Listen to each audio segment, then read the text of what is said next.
सामरी जादूगर को हज़रत जिब्राईल अलैहिस्सलाम ने अल्लाह के हुक्म से पाला था और हज़रत जिब्राईल सामरी जादूगर को अपनी उंगली से दूध पिलाया करते थे।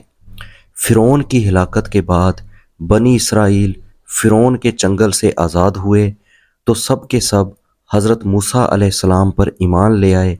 हज़रत मूसा अलैहिस्सलाम को अल्लाह ताला का हुक्म हुआ कि वो 40 रातों के लिए कोहे तूर पर एतकाफ़ करें, उसके बाद उन्हें किताब तौरेत दी जाएगी।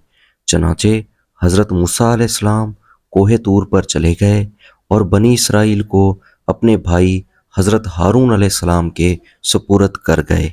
हज़रत मूसा अलैहिस्सलाम 40 दिन तक दिन भर रोज़ा रखते रहे और सारी रात इबादत में मशगूल रहते, जबकि दूसरी तरफ बनी इसराइल में एक शख्स रहा करता था जिसका नाम सामरी था, जो तिबी तौर पर नहायत गुमराह कुन आदमी था। उसकी माँ ने बरादरी में रुसवाई और बदनामी के डर से उसको पैदा होते ही पहाड़ की एक गार में छोड़ दिया था। हज़रत जिब्राईल अलैहिस्सलाम ने अल्लाह ताला के हुक्म से अपनी उंगली से दूध पिलाकर इसको पाला। यही वजह थी कि ये हज़रत जिब्राईल अलैहिस्सलाम को पहचानता था। इसका पूरा नाम मूसा सामरी है और हज़रत मूसा अलैहिस्सलाम का नाम भी मूसा है। मूसा सामरी को हज़रत जिब्राईल अलैहिस्सलाम ने पाला था और हज़रत मूसा अलैहिस्सलाम की परवरिश फ़िरौन के घर में हुई थी। मगर खुदा की शान ये कि फ़िरौन के घर में परवरिश पाने वाले मूसा अलैहिस्सलाम खुदा के रसूल बने और मूसा सामरी जो कि हज़रत जिब्राईल अलैहिस्सलाम का पाला हुआ था वो काफिर हुआ।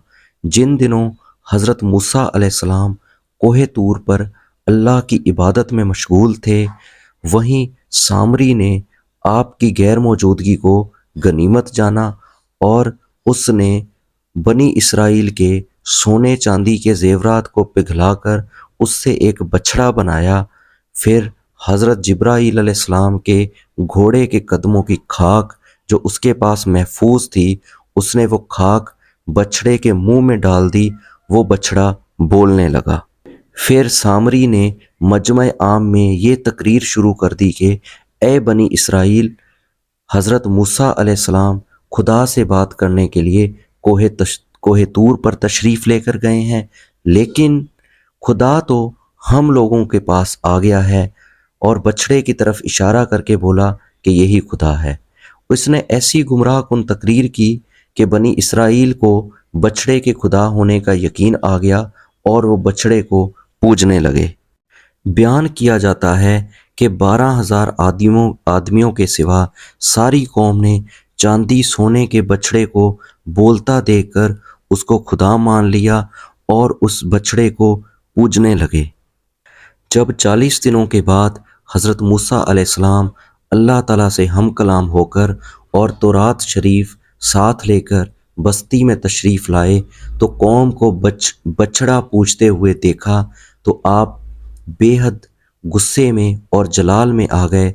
आपने जोशो गज़ब में अपने भाई हज़रत हारून अलैहिस्सलाम को डांटा और फरमाने लगे कि तुमने क्यों इन लोगों को नहीं रोका।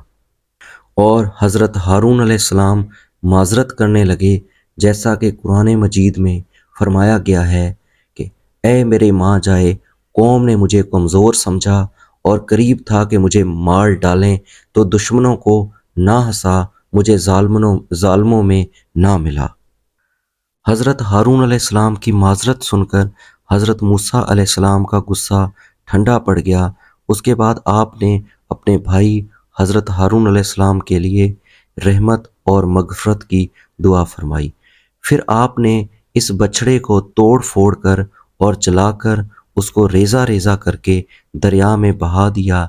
फिर अल्लाह ताला का हुक्म नाज़िल हुआ कि जिन लोगों ने बछड़े की परवरिश नहीं की वो लोग बछड़ा पूजने वालों को कत्ल कर दें। उसके बाद हज़रत मूसा अलैहिस्सलाम ने चुन चुन कर अच्छे अच्छे 70 आदमियों को साथ लिया और गारे तूर पर तशरीफ़ ले गए। जब लोग कोहे तूर पर माज़रत और इस्तग़फ़ार करने लगे तो अल्लाह ताला की तरफ से आवाज़ आई, ए बनी इसराइल, मैं ही हूँ میرے سوا کوئی معبود نہیں، میں نے ہی تم لوگوں کو فرعون کے ظلم سے نجات دی، تم لوگوں کو فرعون کے ظلم سے بچایا، لہٰذا تم لوگ فقط میری ہی عبادت کرو اور میرے سوا کسی کو مت پوجو۔ اللہ تعالیٰ کا یہ کلام سن کر یہ 70 آدمی یک زباں ہو کر کہنے لگے، اے موسیٰ علیہ السلام، ہم ہرگز آپ کی بات نہیں مانیں گے جب تک ہم اللہ تعالیٰ کو اپنے سامنے نہ دیکھ لیں۔ یہ 70 آدمی اپنی ضد پر بالکل اڑ گئے اور ہمیں خدا کا دیدار کروائیں ورنہ ہم نہیں مانیں گے۔ حضرت موسیٰ علیہ السلام نے اپنے ان لوگوں کو بہت سمجھایا مگر وہ اپنے مطالبے پر اڑے رہے، اور پھر اللہ تعالیٰ نے اپنے غضب و جلال کا اظہار اس طرح فرمایا کہ ایک فرشتہ آیا اور اس نے ایک ایسی خوفناک چیخ ماری کہ خوف و دہشت سے ان لوگوں کے دل پھٹ گئے اور یہ 70 آدمی مر گئے۔ پھر حضرت موسیٰ علیہ السلام نے خداوند سے ان لوگوں کے لیے زندہ ہونے کے لیے دعا مانگی اور یہ لوگ زندہ ہو گئے۔